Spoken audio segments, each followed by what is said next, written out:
రాకాలోకంకి స్వాగతం. ఈ కంటెంట్ మీకు నచ్చినట్టయితే లైక్ చేయండి, మీ బంధుమిత్రులకు షేర్ చేయండి. ఇప్పటి వరకు సబ్స్క్రైబ్ చేసుకోకపోతే సబ్స్క్రైబ్ బటన్ని నొక్కండి. అదేవిధంగా బెల్ ఐకాన్ని కూడా తప్పనిసరిగా నొక్కండి. జై హింద్ మిత్రులారా. ఇంగ్లాండ్ని ఇప్పుడు ఒక సంచలన రిపోర్టు కుదిపేస్తోంది. మొత్తము ఇంగ్లాండ్ ప్రాంతంలో కానీ యునైటెడ్ కింగ్డమ్ మొత్తంలో కానీ అన్ని చోట్ల కూడా దీని మీద చర్చ జరుగుతోంది. ఇన్నాళ్ల పాటు బ్రిటిష్ సమాజము, యూకేలో ఉన్నటువంటి రాజకీయ నాయకులు, పోలీసులు, కోర్టులు, రకరకాల రెగ్యులేటరీ వ్యవస్థలు ఇవన్నీ లేదు అని బుకాయించినటువంటి భూతము తమ మధ్యలోనే తిరుగాడుతోంది. ఇది అత్యంత భయంకరమైన భీతావహమైనటువంటి ప్రభావాన్ని బ్రిటిష్ సమాజం పైన, ముఖ్యంగా మైనర్ బాలికల పైన చూపిస్తోందన్నటువంటి విషయాన్ని ఇప్పుడు బ్రిటిష్కి అంగీకరించక తప్పని పరిస్థితి వచ్చింది. అదేంటంటే బ్రిటన్లో వీటిని గ్రూమింగ్ గ్యాంగ్స్ అంటారు, లేదా జిహాదీ గ్యాంగ్స్ అంటారు. అంటే వీళ్ళు ముఖ్యంగా పాకిస్తానీ మూలానికి చెందినటువంటి వాళ్ళు 11 నుంచి 13 ఏళ్ల వయసు, పేదలు, సరైనటువంటి తల్లిదండ్రులు సరిగ్గా లేనటువంటి వాళ్ళు, సింగిల్ పేరెంట్ ఉన్నటువంటి వాళ్ళు, తల్లో తండ్రో ఒకరే ఉన్నటువంటి వారు, లేకపోతే ఆ లాలన పాలన లేనటువంటి వాళ్ళు, ఇలాంటి 11 నుంచి 13 సంవత్సరాల వయసున్నటువంటి శ్వేత జాతీయులైనటువంటి బ్రిటిషర్ అమ్మాయిలని చేరదీసి లోబరుచుకుని వాళ్ళపైన పదే అత్యాచారాలు చేసి ఆ తరువాత వాళ్ళని మతం మార్చేటటువంటి ఒక భారీ ప్రయత్నం ఇంగ్లాండ్లో జరుగుతోంది. ఒక ఇండిపెండెంట్ సర్వే జరిగింది, అధ్యయనం జరిగింది. ఆ రిపోర్ట్ వచ్చింది, 219 పేజీల report, rape gang enquiry report, independent rape gang enquiry report. ఈ రిపోర్టు చెప్పిన దాని ప్రకారము ఈ గ్యాంగుల్లో ఇప్పటి వరకు దాదాపు 2.5 లక్షల మంది శ్వేత జాతీయ మైనర్ ఆడపిల్లలు బలయ్యారు.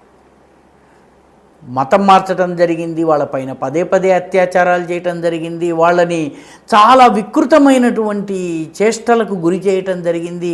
వాళ్ళ గురించి అడిగేవాళ్ళు లేరు.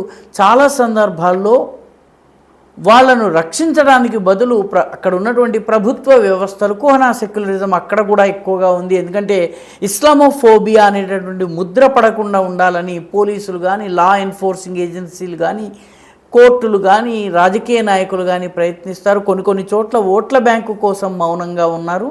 దీంతో 2.5 లక్షల మంది బ్రిటిష్ అమ్మాయిలు, మైనర్లు, కొన్ని కేసుల్లో 4 నుంచి 6 ఏళ్ళు మాత్రమే వయసున్నటువంటి ఆడపిల్లలు కూడా లైంగిక అత్యాచారాలకు గురయ్యారని ఈ 219 పేజీల రిపోర్టు బయటపెట్టింది. ఈ రిపోర్టు ఏదో మామూలు ఆషామాషి రిపోర్టు కాదు. ఎందుకంటే ఎంపీగా ఉన్నటువంటి రూపర్ట్ లోవి దీనికి చైర్పర్సన్. అదేవిధంగా గతంలో ఈ రకంగా జిహాదీ గ్రూమింగ్ గ్యాంగుల బారిన పడి ఏదో రకంగా తనను తాను కాపాడుకున్నటువంటి ఒక వ్యక్తి ఉన్నారు. ఆవిడ పేరు శామీ వుడ్ హౌస్.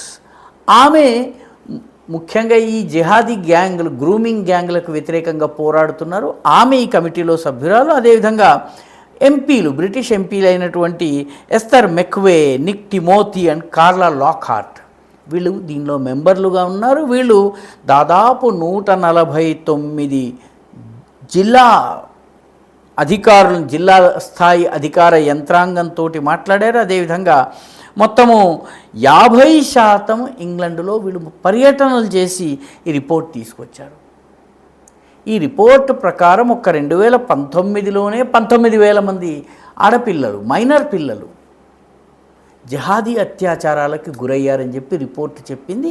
రిపోర్టు చెప్పినటువంటి రెండవ ముఖ్యమైన విషయం ఏంటంటే, ఈ రకంగా మతోన్మాదం తలకెక్కి బ్రిటిష్ అమ్మాయిల పైన లైంగిక అత్యాచారాలు చేస్తున్న వాళ్ళలో 97% మంది పాకిస్తానీ ముస్లింలే, పాకిస్తాన్కి చెందిన వాళ్ళు. రిపోర్టు సౌత్ ఏషియన్ లేకపోతే ఏషియన్ ఈ రకమైన పదజాలం వాడకుండా చాలా స్పష్టంగా 97% మంది పాకిస్తానీలే. అన్నటువంటి విషయాన్ని బయటపెట్టింది. పాకిస్తానీ ముస్లింలు ఒక ఆర్గనైజ్డ్ గ్యాంగ్స్గా ఏర్పడి ఈ రకంగా బ్రిటిష్ అమ్మాయిల్ని, ఇదొక రకమైన లవ్ జిహాద్ అని చెప్పాలి. ఈ మొత్తము ప్రయత్నాన్ని వీళ్ళు అధ్యయనం చేసిన తర్వాత ఈ రిపోర్టుని వెలువరించారు. రిపోర్టుని వెలువరించడంలో అనేక మంది బాధిత బాలికలు, మైనర్లు, వీళ్ళందరి కథనాలను సేకరించారు, ఫోటోగ్రాఫిక్ ఎవిడెన్స్ సేకరించారు. చాలా చోట్ల ఈ మతం మార్చి వీళ్ళపైన పదే పదే అత్యాచారం చేసిన తరువాత కూడా వాళ్ళని పాకిస్తానీలు వాడేటటువంటి బ్రిటిష్ అమ్మాయిల గురించి వాడేటటువంటి పదజాలం ఏంటంటే, ఇది రిపోర్ట్లో ఇచ్చింది, వైట్ ట్రాష్ అంటే తెల్ల చెత్త, English pigs and dogs, English కుక్కలు పందులు, వైట్ స్లాగ్స్, కాఫిర్. ఈ పేరుతో తిట్టడము, కొట్టడము, వాళ్ళపైన భౌతికంగా దాడులు చేయటం, ఇవన్నీ చేసి వాళ్ళని అత్యాచారాలకు గురి చేయటం, వాళ్ళని దిక్కులేని వాళ్ళుగా చేయటం, ఇది ఇంగ్లాండ్లో జరుగుతుంది. ఇది అన్నిటికన్నా ఆశ్చర్యకరమైనటువంటి విషయం. అత్యాధునిక వ్యవస్థలు, డిటెక్టింగ్ సిస్టమ్స్ ఉన్నటువంటి చోట ఈ గ్రూమింగ్ గ్యాంగ్స్ నడుస్తున్నాయి. రిపోర్ట్ చెప్పిన మరొక విషయం ఏంటంటే, ఇది 1990s నుంచి ప్రారంభమైందని కొందరు అంటున్నారు. 1950 నుంచి ఇది కొనసాగుతోంది. 1990 నుంచి ఇది పీక్కి చేరిందని చెప్పి రిపోర్ట్ స్పష్టంగా చెప్పింది. నేషనల్ హెల్త్ సర్వీస్ కానీ, స్కూల్స్ కానీ, సోషల్ సర్వీసెస్ కానీ, మీడియా కానీ, లేబర్ కానీ, కన్జర్వేటివ్ ప్రభుత్వాలు కానీ, ఏ పార్టీకి చెందిన ప్రభుత్వాలైనా, లోకల్ కౌన్సిల్స్ కానీ, పోలీస్ కానీ ఈ బాధిత బాలికలకి ఎలాంటి సహాయం చేయలేదు. చాలా సందర్భాల్లో వాళ్ళ మీద కేసులు పెట్టారు. ఇది రిపోర్టు బయటపెట్టింది. ఈ రిపోర్టు ఒక రకంగా ఇంగ్లాండ్ ఇప్పుడు కుదిపేస్తోంది. ఇంగ్లాండ్లో ఉన్నటువంటి ప్రధానమైనటువంటి పట్టణాలు, చాలా పట్టణాల్లో ఈ రకమైనటువంటి గ్రూమింగ్ గ్యాంగ్స్, జిహాదీ గ్యాంగ్స్ పనిచేస్తున్నాయి. అమ్మాయిల్ని, బ్రిటిష్ అమ్మాయిల్ని ఈ రకంగా జీవితాలని నాశనం చేస్తున్నాయి అన్నటువంటి రిపోర్ట్ ఇప్పుడు చాలా పెద్ద ఎత్తున చర్చ విషయమైంది. రిపోర్ట్ ప్రకారము Angus, Antrim, Newtownabbey, Aberdeen City, Barnsley, Bexley, Birmingham, Blackburn, Darwen, Blackpool, Bradford, Brent, Bristol, అదేవిధంగా బ్రోమ్లే, బకింగ్హామ్ షైర్, ఈ పట్టణాలతో పాటు Derby, Lancaster, Dorset, Croydon, Cumberland, Coventry, ఇలా అనేక పట్టణాల్లో, లీడ్స్లో, లెస్టర్లో, ల్యాంబెత్లో, వీటన్నిటిలో కూడాను ఈ తరహా గ్రూమింగ్ గ్యాంగ్లు పనిచేస్తున్నాయని వాటి వివరాలతో సహా ఈ 219 పేజీల విస్తృతమైనటువంటి రిపోర్టు జారీ అయింది. ఇప్పుడు రిపోర్టు పైన ఇంగ్లాండ్లో పెద్ద ఎత్తున చర్చ జరుగుతోంది. వైట్ ఇంగ్లీష్ మెన్ ఎవరైతే ఉన్నారో, ఇంగ్లీష్ ఒరిజినల్ బ్రిటిష్ పీపుల్ ఎవరైతే ఉన్నారో వాళ్ళల్లో ఇప్పుడు ఇది చాలా పెద్ద చర్చా విషయమైంది. ప్రభుత్వాన్ని నిలదీస్తున్నారు. ప్రభుత్వము నీళ్లు నములుతోంది. మళ్ళీ అదే ఓటు బ్యాంకు రాజకీయాలు, అదే ఇస్లామోఫోబిక్ ముద్ర పడకుండా ఉండే ప్రయత్నాలలో దీన్ని చాప కిందకు తోసేటటువంటి ప్రయత్నం చేస్తోంది. కానీ గతంతో పోలిస్తే యావత్ యూరోప్లో, ముఖ్యంగా యూకేలో పెద్ద ఎత్తున ఒరిజినల్ బ్రిటిషర్స్లో ఈ తరహా గ్రూమింగ్ గ్యాంగుల పట్ల, భూ ఆక్రమణల పట్ల ఇంగ్లాండ్లోనే, లండన్లోనే, ముఖ్యంగా మొత్తం యూకేలో పలు చోట్లకు శుక్రవారం నాడు బ్రిటిషర్లు వెళ్ళలేనటువంటి పరిస్థితి, రోడ్ల మీద నమాజులు చేసి రోడ్లను బ్లాక్ చేయటము, ఇవన్నీ జరుగుతున్నాయన్నటువంటి అంశం పైన కూడాను బ్రిటిష్ పీపుల్, ప్రజలు కుతకుతలాడుతున్నారు.